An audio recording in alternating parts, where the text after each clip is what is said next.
Hello and welcome to Season 2 of Teacher Talk, the podcast for teachers who are lifers but still want to have a life. I'm Jared, and as always, I'm joined by my partner, Johanna. Hey, Johanna. Hi, Jared. What are we going to talk about today? New people on your team, or you are new on a team. New people. Yes. You or not you. Correct. Okay. Okay. What do I need to know about new people? What is it like in the business world when your teams change out? Like when you bring a new person in? Sure. Or someone leaves Or and then when another you are a person. new person? Yeah, all of it. I don't know. When you're new to a company, they do a whole like you spend like a day or half a day in like corporate training where they teach you about the company and its history and its values and stuff. Sure. And I always call this the drinking the Kool-Aid meetings. It's kind of that. The idea is to theoretically your company has culture and you want to at least make your new employees aware of your culture. Okay. So that yeah. they can start to absorb it in practice. It is sometimes a hollow exercise of here's Kool-Aid. Let us see if you will also drink it. And there's no poison in it. It's not like Jonestown. But it's just the symbolic act of drinking the Kool-Aid is enough. Okay. We do a lot of learning. Basically everything that you're supposed to learn happens in a couple of days. Years of learning will be condensed into a couple of days. Yeah, in the corporate world, you're not, in business, you're not expected to know everything right away. Got it. Teachers are dumb that you put up with the expectations that are put on you. But on the other hand, as a parent, you don't want your teacher to not know. Well, yeah, of course, but Right? If you go to a school and they do standardized reference grading, then you got to learn standard reference grading in a couple of days. Yeah. Be ready to use it. Right. Even just the classroom management is one, semester of practicum and one semester of student teaching. How long do you actually do your practice teaching? It depends on the state. Sure, so for us, we do one semester, or no, maybe now it's 2 semesters of practicum. Maybe just one, and then one of student teaching. Generally, in business, I'd say that you'd be onboarded to your full responsibility much more gradually. Right. You would set and you'd be able to depend upon your peers quite a bit more. And that or if you weren't able to directly use your peers, you would be given baby versions of your task that would gradually build so that you would grow into having full responsibility over the course of weeks or months. Right. In a perfect world where education had more money, we would have the resources to pay people that would help with this process. And there is mentoring, but there's just, the bottom line is you're going to be in that classroom by yourself with those students and you need to start day one. So be very anxious. No, we covered that. Oh, we covered that already. All right. But that's why. So now another tidbit of anxiety is either you are new or you have someone new to your team. So what do you do? So what do you do? Well, the first thing I recommend doing is smiling a lot. That sounds kind of dorky. It's not. This is a super anxiety-inducing experience for everyone involved. There's not a lot of time. The show is happening. This is going live, whether it be the next day or in a couple of days. And displaying worry and anxiety is not going to help anyone, but a smile will probably at least help you, if not help others, to just relax a little. You might cut this, but I think I figured out No. that the best way to be with humans Okay. is you act like every single person you interact with has kind of a little crush on you. Like, don't hit on them. Don't do creepy, Okay. try to actually do anything with them. But just imagine that everyone kind of has a crush on you and act accordingly. Okay. And you'll smile and you'll be kind and you'll be positive and you won't worry very much about what they think. I think it causes you to exude the positive confidence that actually is what everyone wants from the people they interact with. Maybe I more think of it like I have to be a mirror. So I want people to smile at me. So if I am like really strong with my emotions that I want people to give me, then I think it's human instinct that they naturally want to mimic my emotions. Yours is more like cerebral. Like, you have to think harder about what to do then in each situation. I suppose. I'll admit mine maybe only works for massively inflated egos. Okay. But if you have one of those, I'd recommend giving it a try. Okay. Thanks, Jared. Okay. This has been Ego Talk. Right, but that doesn't mean you aren't, like, I would tell the truth of your emotions. Like, I do. You can use words for that. Right. But, like... I think it's wrong to go into, like, I think being vulnerable is very important. If you have new people on your team, you opening up first and being vulnerable and sharing something you're nervous about or worried about will help them to feel safe to do the same thing. If you're new, so at the same time, like, tell your truth, the truth of your emotions and how you feel, and if you're the one who's been there and someone new is coming in, like, being willing to say that you're scared or anxious or worried makes them feel safe to tell the truth of how they feel. This makes me think of The Office.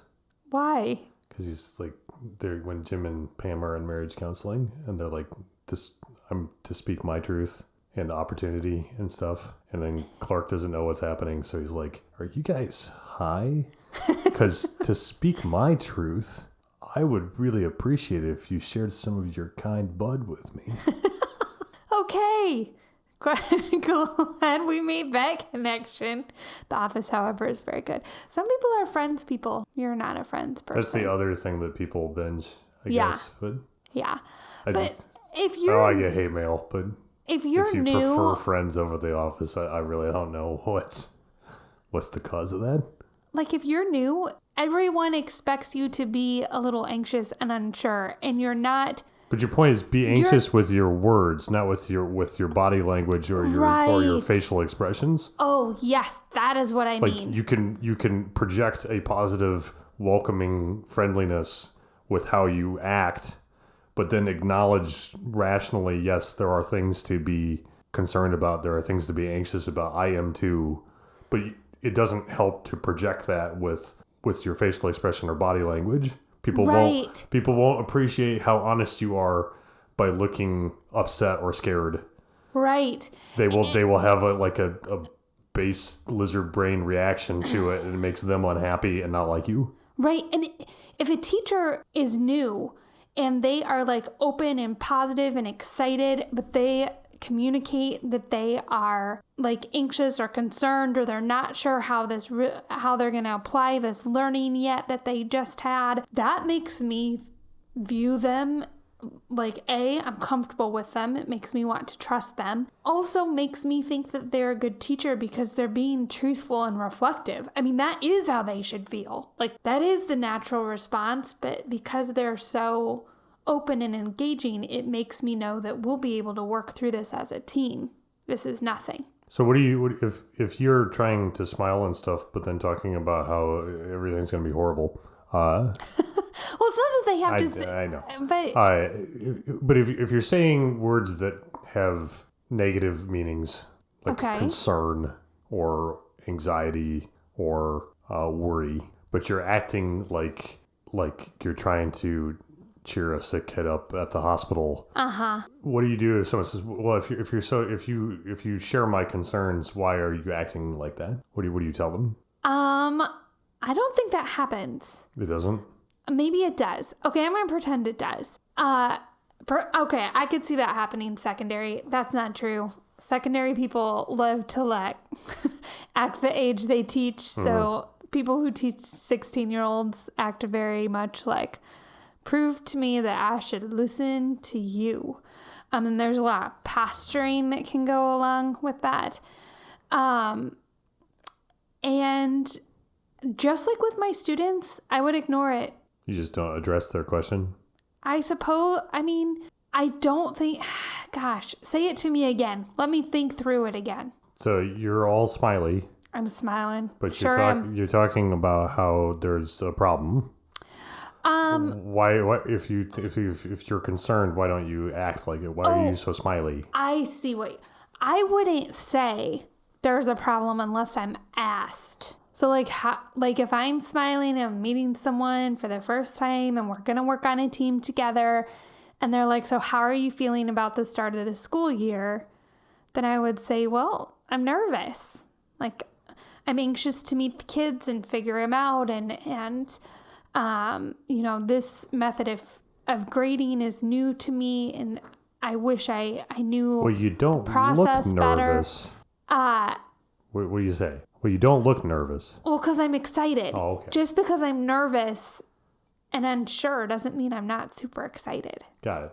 Yeah, I guess that's what I would say. There you go.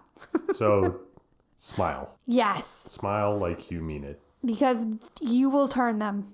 You will. The grumpiest goat that exists, who is their last, like they are counting down the days because this is the retirement year, like you will turn them.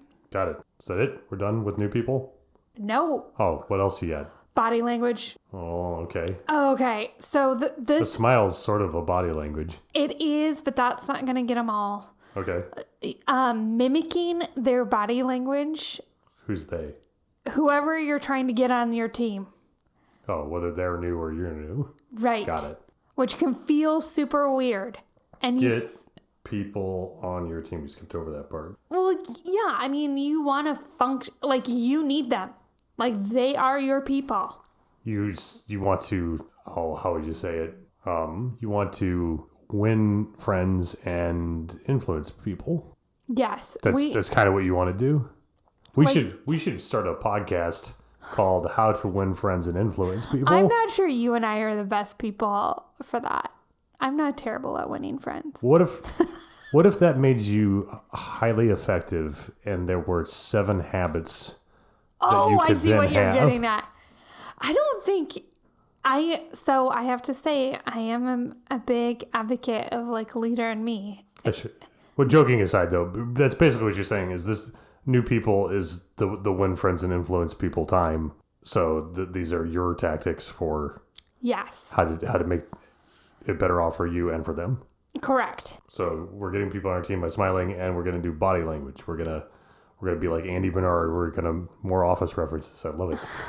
Mimic everything that they do with their body language. Well, not like mimic what they do, but like let's say that they are sitting cross-legged, then and leaning back in their seat. Then in some way, not like perfectly mimicking them, but like in some way, I'm also going to start crossing my legs and leaning back in my seat in a similar fashion.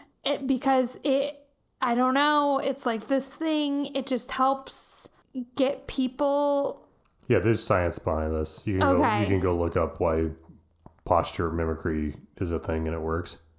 Yeah, so if I have a particularly hard nut to crack, this is it, which can feel weird because like it can be different people's body movements can feel very awkward. So you have to kind of like adapt it to you.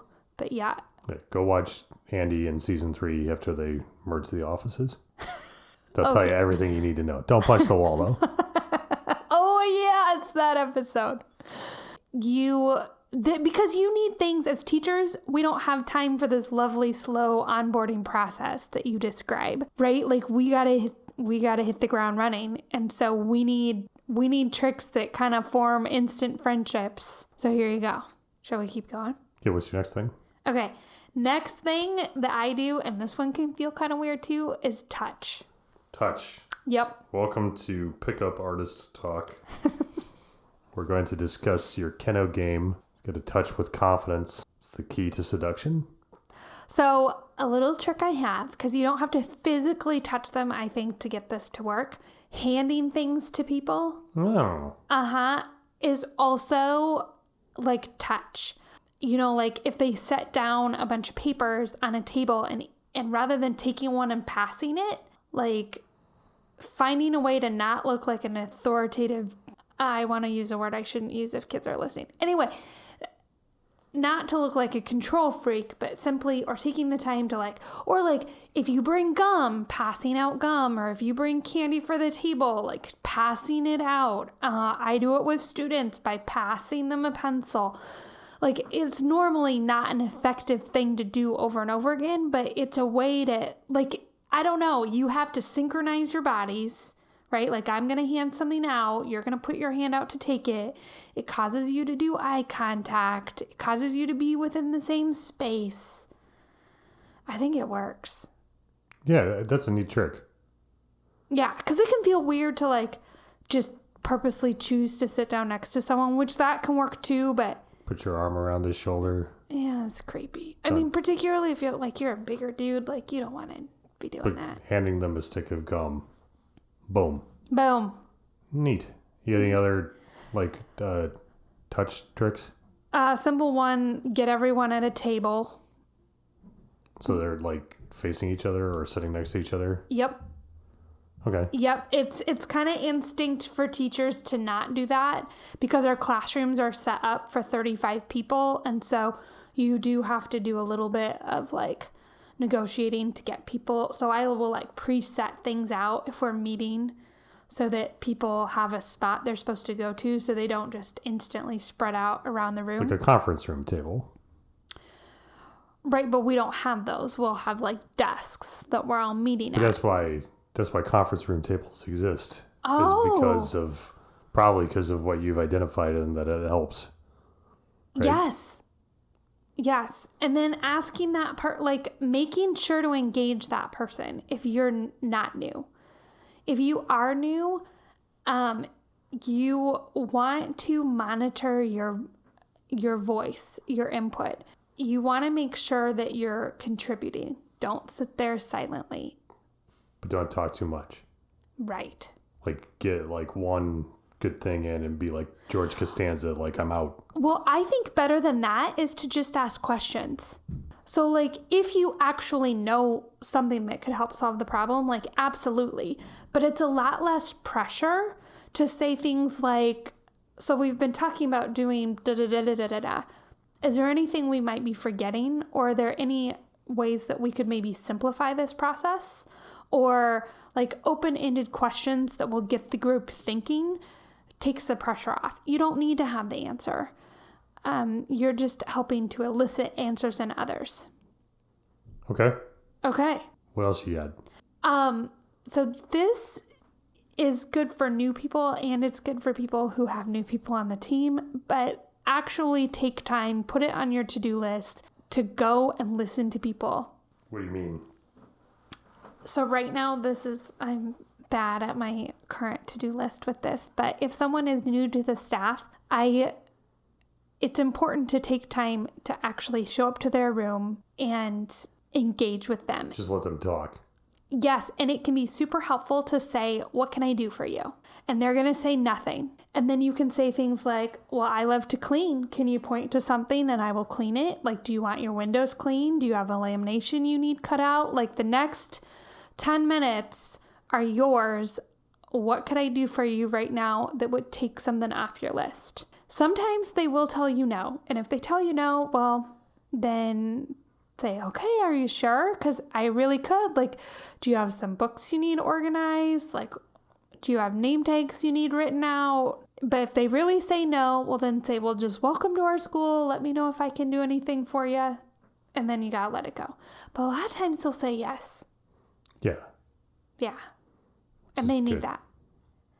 If you're new to a building, taking time, and this could take you an hour and a half, but to go around to different teachers' rooms and actually introduce yourself face to face, it's very important. Like, you need those people. You need those people to see you as one of their people. Face-to-face introductions. Do you ask the new person to help you? No. Why not? Are you serious? No one would do that. Why not? Because everyone, if you say, "Oh, can I help you?" They're like, "No, I'm fine. No, it's fine, thank you." But people, like, a lot of times the way to develop a relationship is to create a debt for yourself so that they're comfortable calling on you for something in the future and they won't just say no to things. They are literally drowning. Okay. You are literally looking at that. a cat that is drowning. Okay. They might have a smile on their face and be telling you that they are doing just fine, but there is no way. All right. So wrong time for that. No. Yes. I don't think there's a teacher do that. All right. So enough of my bad ideas. Do you have any more good ideas? No, I can get where you're coming from. But it's just the new time is the wrong time. No. Yeah, this is. Even if something really simple, like, could you help me put these pencils the other way around? No. No. Okay. Moving on to good idea. That's kind of it. I mean, just that general openness, and it can be really hard because you're choosing things like organizing the first day of school activities. Like, should I prep for the first day of school or should I go around and meet everyone? Meet everyone. You got to meet everyone. Like, you can throw together the first day of school. That sounds terrible to say. But, like, you need those people. You need those people to know who you are. Like, you're not going to have time later on in the school year. And if it's their 20th year at that school, they are not as stressed as you. Like, they will not be open to you in the same way that they will be if you go around and introduce yourself during those teacher work days. Got it. Or that first week. So, to recap us, Jared. You want to get people on your team, or at least introduce them to the idea of being on your team? Well, technically, they're probably already on your team. Yeah, like Actually, forcibly. like, socially on your team? Sure. You want to get them on your team. You want them to be open to the idea of being someone who can help you or be an ally? Yes, because you need those. We talk about that in season 1. Yeah. You gotta have allies. To do that, you're going to smile. Yes. Even if it's a lie. Uh-huh. Even if you're crying inside and wondering if you've made the worst decision of your life, you haven't, because the very fact that you care that much means you've made a good choice. If someone takes a good look at your face, they'll see that your smile seems out of place, but they probably won't take a good look at your face. No, but smile, project a positive energy, but then you could be honest with your words about being anxious or concerned and stuff. But in fact, that's better. Don't say you're super confident when, like, even that, I do that. That's terrible of me. I'll start a new place and I am pretty confident. I feel pretty good about myself. That's probably not what I should have done. I probably should have. Your advice is to lie with your face and your words. I love it. No. But it's just being vulnerable is important. Being vulnerable is important. But yes. Being vulnerable with your facial expression doesn't help. Right. To try and get people specifically on your side, you can mimic their body language. There's a whole pile of social science and psychology about why that works. Touch, but not like a creepy pickup artist. No, right. You don't even have to touch to touch.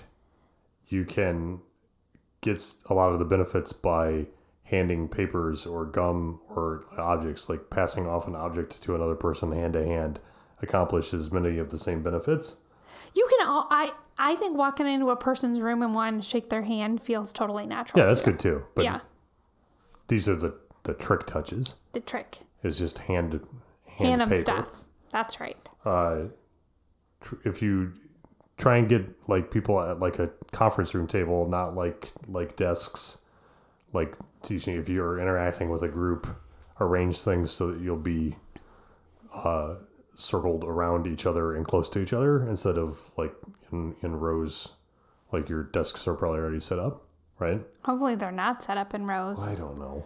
Well, people will be like, let's say you have 5 table groupings. A teacher will be at each table grouping. Like that's... Oh, yeah. That's no bueno. If you're new, ask open-ended questions to be involved in like meetings. Yes. It's a way to be engaged without putting people off. On your to-do list, if you have new people, make a to-do list for you, the not new person, to go engage with them in their room. Correct. And just listen to them and then offer to help. And then when they say no, offer something specific to help anyway and be like, is there anything I can do? No. Well, can I help you organize this? And then they'll probably say yes. And if not, you at least created that welcomingness. Yeah, you'll see something. You'll see something out on the tables and you'll be like, oh, I know what they need. And then if you yourself are new, you've got to like introduce yourself as a person to the colleagues now while you have a chance. Yeah, they'll do the whole staff introduction, but yeah, you got to just open a line of human to human communication now before it's too late. It will feel like you do not have time to do it. But you don't have time not to do it. You don't have time not to do it. You need these people. Like, you need their experience. You need them to back you. You need them to come and help you when you're in trouble and you don't know it. And like, the difference between interacting as just a person once and never having until you needed to interact professionally is titanic. Yeah. It's that way in business Jerkland too. Oh, yeah. It's just if you've ever met someone casually, the ability to ask a question or bring up a need it's just way different. Yes. So there you go. That's my advice to whether you are new to the team or whether you are bringing someone in who is new. Well, thank you, Johanna. Thank you, Jared.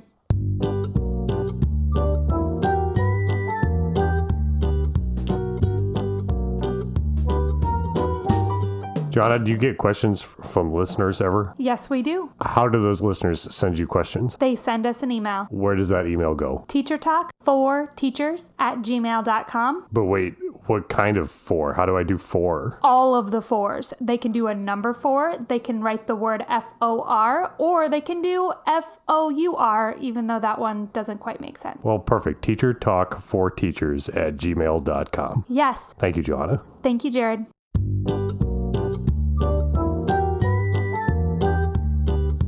Teacher Talk, the podcast for teachers who are lifers but still want to have a life.